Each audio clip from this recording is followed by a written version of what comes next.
So, Catherine Eddowes, released from Bishopsgate Police Station at 1 o'clock in the morning after spending at least 10 pence.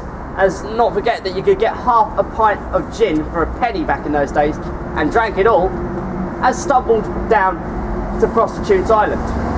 Now, many people ask me on these tours, why is there a Prostitute Island? I mean, can't they go anywhere?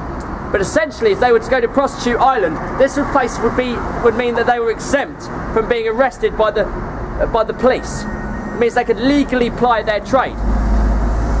Then the next question is usually, where was this Prostitute Island?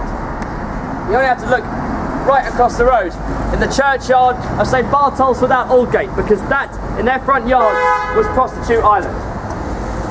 Now she's reached there about 1:30 in the morning. Now by 1:32, she's managed to pick up a customer, because essentially sex sells. And by 1:35, she's standing at this point here, talking with her customer. Now we happen to know that this man was about 5'7" in height, so about my height, between the ages of 25 and 35, so about my age. He's wearing a long brown coat and a brown peak cap, thick moustache, sideburns. We all know this because the eyewitness who saw him, a man called Joseph Lewenda, has pictured him out, saying that he looked like a local man, but also said what he'd heard this man say to Catherine Eddowes chilled him to the bone. And apparently this man has said to her, "You'll say anything but your prayers," before taking her into the inky twilight of Mitre Square. Let's go. This is how Mitre Square actually used to look back in 1888. And it's actually quite a privilege that we've got Mitre Square to ourselves, because usually you've got about another 4 tours in here. So, Catherine Eddowes has walked down these very same cobblestones to the darkest corner, which is right here. Now, we happen to know that this place was quiet at 1:30, because PC Edward Watkins of the City of London Police has come right through the entranceway, which is just about there, looked all around the square and found nothing out of the ordinary. So he searches over there, everything's fine, looks over there, everything's fine. Looks over there, everything's fine. Looks down here, everything's tickety-boo. Now his beat don't take him long to come back to Mitre Square. Only about 15 minutes. And at 1:45, comes right back through the same way.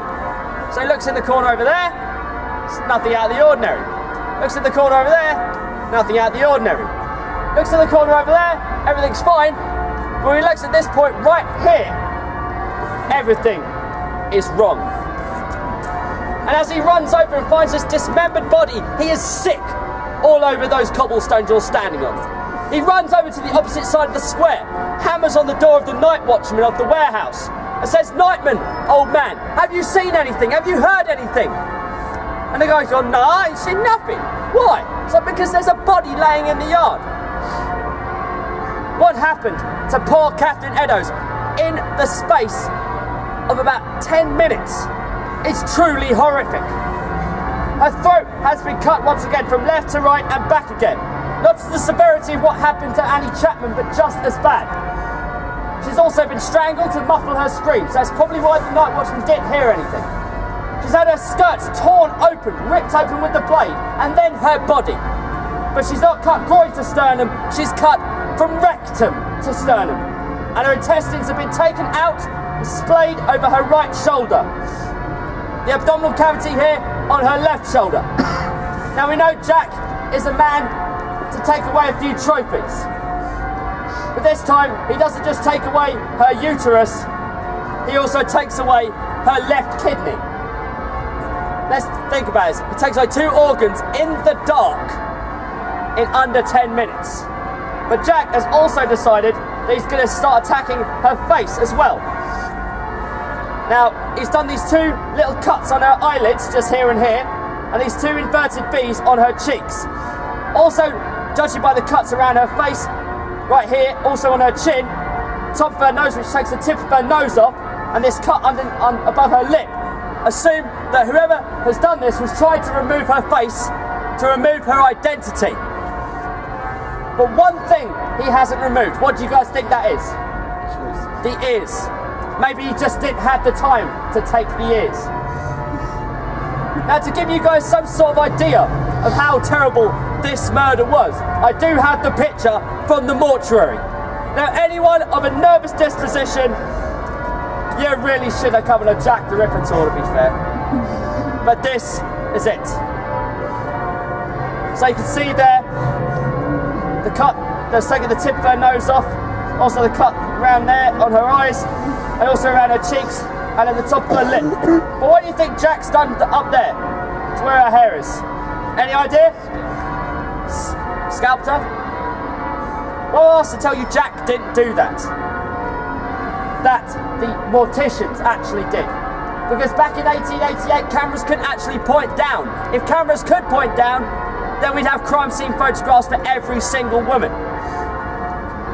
Poor old Catherine Eddowes has had a meat hook stuck in the back of her neck to take this picture and that one.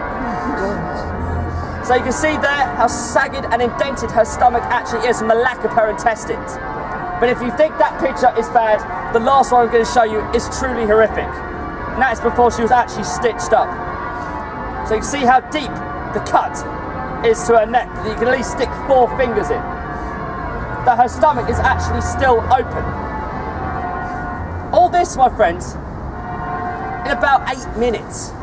And in that time, he's had the time to take her from the top of the hill there, take her here, strangle her, cut her throat, nearly remove her face, tear open her clothes, tear out her innards, take away her uterus and her kidney.